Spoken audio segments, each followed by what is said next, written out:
So if you watched my last video, you saw that I had a little squeak in the truck. My thinking was, still is, that it's either the idler pulley or the tensioner pulley down here. However, it seems there's been several people that have had this same issue. It's kind of a weird squeak. It doesn't really sound like one of the pulleys, so it may be what someone else suggested, that the spring, I think I have this right, that the spring on the tensioner pulley has slipped out of position, and I'm going to take that all apart, take a look, and see what's up.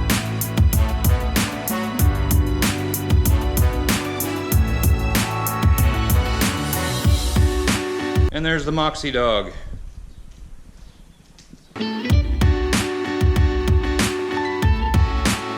Beautiful morning here in central Iowa. Temperature right now, I don't know, must be about 80 degrees, something like that. Supposed to be rather warm for the next week and a half, 2 weeks, with highs in the upper 80s, lower to upper 90s. Rather humid, and it appears summer is here. After complaining about not having warm weather for so long, I'm not going to start complaining yet. Fields are all turning green, beans are coming up, corn's coming up. I am going to have to go and help my dad clean out some, well, we're not really cleaning them out today, but put sweep augers in the bottom of a couple of bins here after a while. So not sure if I'm going to get this done without having to leave to go do that or not. So I got my pulleys delivered, I think it was yesterday they got delivered. I got Gates pulleys. I ordered these off of Amazon, and I will leave a link in the description down below to these. This is your tensioner pulley. It's the metal pulley, and then this would be the idler pulley, which is the plastic pulley.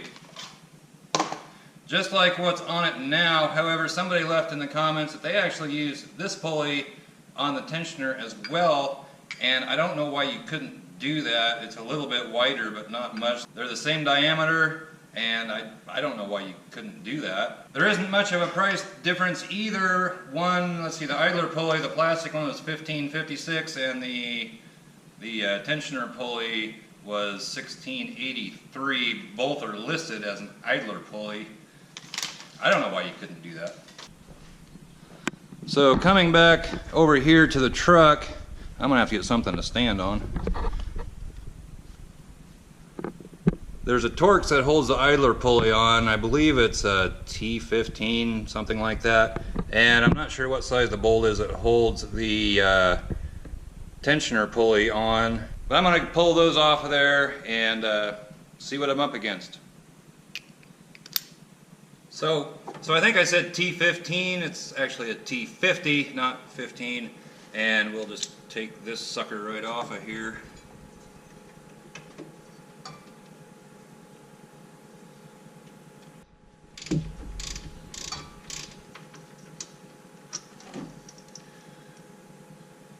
So there's that bolt, if you can see it. I may need to get a light over here. As far as this pulley goes, feels okay to me. And it's a 15 millimeter for the tensioner pulley bolt.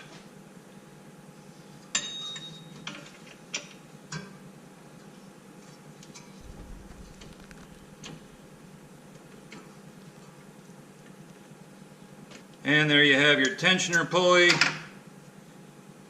Oh, it feels okay too. So that makes me wonder if there isn't something else going on, or it could be nothing in this area. It's a rather weird squeak. We'll get it figured out. Well, it looks like from up here that everything is fine with that tensioner. I'm going to go ahead and pull it off just to get a closer look at it and go from there. I'm tempted to just put the pulleys back on, but I've got it this far apart. And it's another T50 Torx head bolt that goes in there. I'm going to show you something here in a second. So I've got the tensioner and the bolt that was holding it on. I don't see anything wrong with this tensioner. Everything looks like it's where it's supposed to be. However, the inside of this is a little dried up, which it's not a bearing or anything. It's just it's just dry, and there's some corrosion on this bolt as well. So when this is all put together, and if this moves at all, it has to rotate on that bolt. That could be what was causing the problem, or it could be one of those pulleys. I don't really know, but everything looks fine as far as the spring goes. So I'm going to clean this all up, and I'm going to put it back on the truck along with 2 new pulleys. Think this will work okay?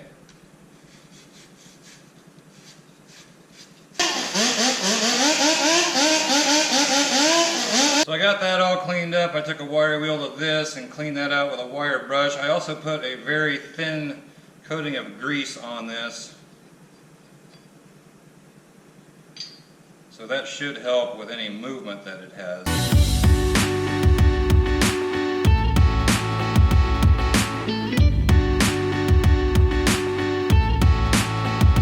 Well, I got pulled away for a little bit to help go sweep out part of a grain bin anyway. Got to put the sweep auger in here in about an hour, so see what we can do here. I did figure out what he was talking about. I thought this spring looked a little cocked, but I just figured that's the way they are. The spring is actually supposed to ride up on that little tab right there. And what had happened is somewhere along the line this spring had slipped off like so, like that. Not really anything holding it on here, just tension.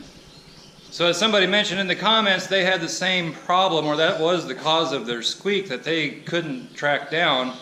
And what they did, said he took his Dremel and put a groove, I'm guessing he put a groove in this so this spring can't slide out of there. I imagine you could put a groove down in here as well, so this spring can't slide that way. Not exactly sure which way is the best, and I don't think it would take much of a groove, just a little bit of something so that spring has to lift up a little bit to get out of it. So I think I'm going to try putting a little groove right in the center of that, and hopefully that will solve the problem. I would just try putting it back together and putting it back on the truck, but don't really want to go through this again. I have a Dremel, but I've never really used the thing. It just doesn't have enough power for the things I do. So I'm going to be using a cutoff wheel on this. That one may actually be better. The air-powered one, I think you can control the speed of it better. This one is pretty much just on or off. This came from Harbor Freight actually. And if there's one tool that I could recommend from Harbor Freight, that's one of them. I have used the hell out of that thing. The only thing I don't like about it is if you start putting too much pressure and dragging it down for any length of time, it will trip, and then you have to reset it down here and then go on your way again. But it really does work very well. So I'm going to try to put a little groove in this right in the middle, and hopefully I do that without causing problems.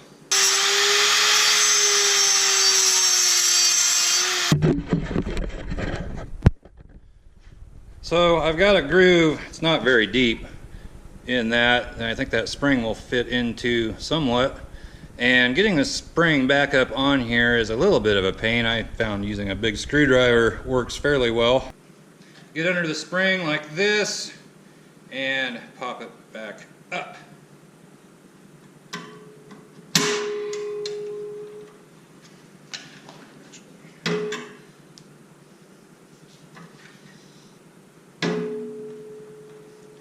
Like that, and then you'll need to work this one back up this way.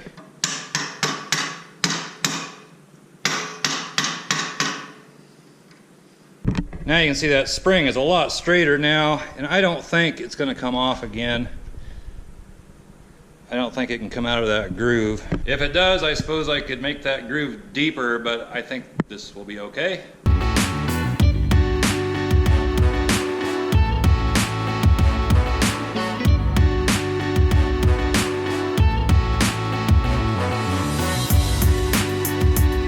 So now I'll see if I can get this back on the truck. Okay, so I've got that mounted back in down there, and I think that looks a lot better than it did Well, I think that groove that I made is in the wrong spot because I put it back here. That spring is off of it. It gets caught on a tab. I don't know if you can see it. There's a tab underneath this spring. It's part of this bracket back here. Back here. And it looks like the spring catches on that. Everything looks square and like it's supposed to be, so I'm putting it back together. So I'm not sure if that spring had anything to do with it or not. I think it must have because it was all cocked sideways, and I tried putting it on the truck the first time. You couldn't get it on because that little tab wouldn't fit in between the spring and the tensioner pulley bracket that I took off. If you can see it, no, lighting isn't always the best on here. There's a little tab that fits right under the spring, right? My light's covering it up right now. It's right under there. And as you saw over there, that spring had fallen off of that upper tab that I put the groove in, and you couldn't get it on the truck. However, I put the groove in, which I kind of didn't need to do, and when you put it on the truck, that tab goes under that spring, and it looks like it kind of pushes it back this way. So I'm not 100% sure what the deal is with that. Everything looks fine now. I've got these two pulleys back on here, and I gotta put my light down, but they make no noise. Quiet as could be. Anyway, I'm gonna put the belt back on this thing, fire it up, and see if squeaky squeaky is gone. What do you think about that, Mox? Mox, are you alive, Mox? Full of energy. So I have it all put back together. Let's fire it up and see if that squeak is gone. Well, when I first started it, it still had a little bit of a squeak. Not much, but a little tiny bit. It seems to have gone away at idle. However, if I rev it, I still hear a little bit of a squeak. Could be the belt, I suppose. A little more investigation is needed. Well, I got called away to do grain bin stuff again, and now I'm back, but I have to go get my daughter here in just a little bit. However, I drove the truck over there, and it's running quiet as could be.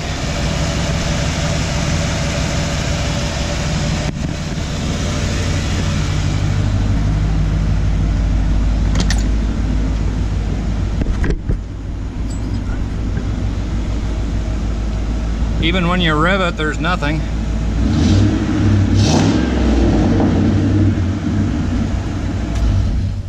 Did you hear anything? No? So I don't know if where the little piece of that spring that loops around, if you remember that piece I showed you, if maybe it was moving or sliding just a little bit after I put it on the truck. I don't know.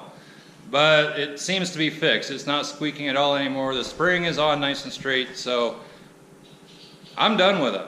So now that I'm done with the truck, how about a little mail time? Got a couple packages yesterday. They both have a little weight to them. This one came from, I don't know. This one came from Steven Soto from Wood River, Nebraska. So let's see what Steven had to send. I'm not sure where I should cut them. Holy smoke. Somebody's trying to set the record for license plates, which I'm not sure what that is, but I had quite a haul not too long ago.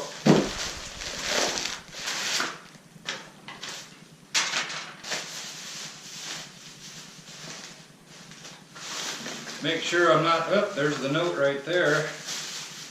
Anything else?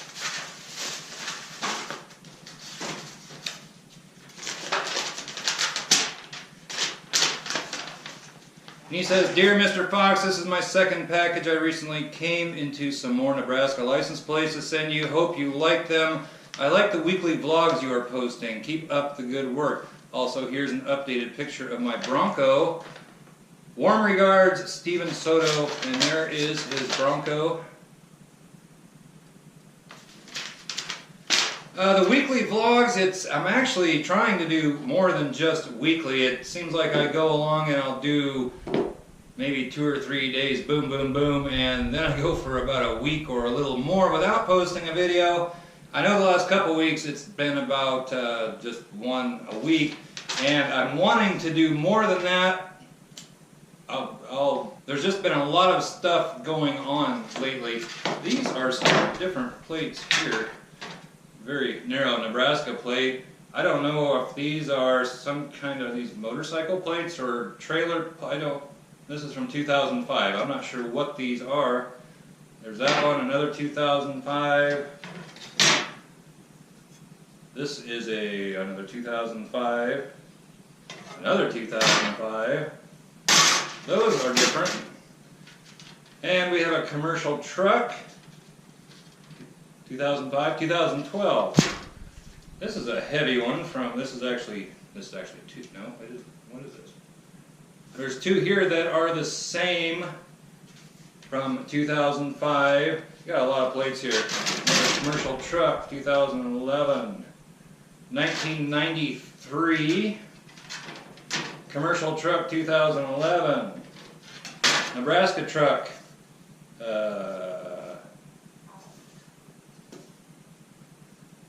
Unsure of the year.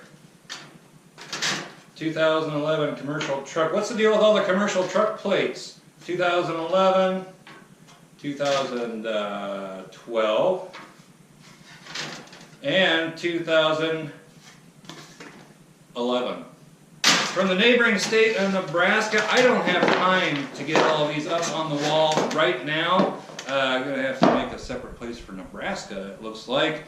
But I will get them up, and you can see them in my next video. Moving right along to the next package. This comes from, it says Brewer Development Corporation in Birmingham, Alabama. And this might be a note on top, or they may have just used an envelope for the address. So I probably, oops, I just ripped it. I might need to get this off of here. I don't know for sure. It looks like they just used an envelope. Just used an envelope for the address. Okay, so we will dig in here and see what they sent.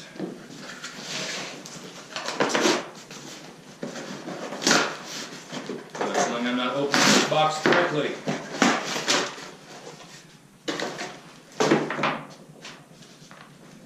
Hello from Birmingham, Alabama. Me and my dad, I think you sent me a message or an email, I think, saying you were sending a package. But me and my dad watch your videos every night, and we love them. My dad owns Stakeout, and we sent you a menu and 2 bottles of steak sauce. Hey, my YouTube channel is Mr. Flairside 95. You comment quite a bit down in the comments, Taylor Brewer.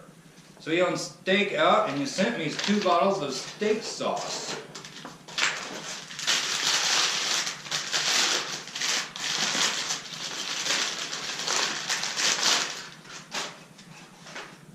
Stakeout, charbroiled delivery. There's one. The other one is, let's see what this one is. Same thing or something different.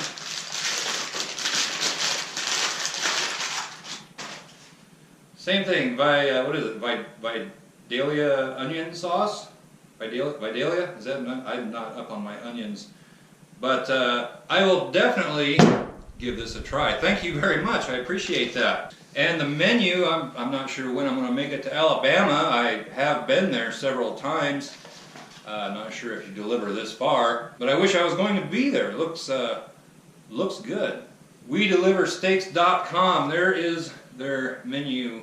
That's the front of their menu card, and I imagine if you pause your video, if you want to take a look at it, there's their menu. Thank you very much, Taylor and your dad. I really appreciate it. I'm going to give them a try. That wraps up mail time for this episode. And if you have a license plate or anything else that you would like to see on the Fox Shop, the address is in the description below. So I will be getting your license plates somewhere up on the wall. Also, I need to get another corkboard for over here. I don't have any room to hang your letters up. Looks like I know what I'm going to go do tomorrow. I also have had some requests on the internet, how I'm getting my internet service down here in the shop, with the antennas, what they are, so on and so forth. So I'm going to do a review on that coming up. But give this video a thumbs up, comment down below, subscribe if you haven't already, and we'll catch you next time. Bye-bye.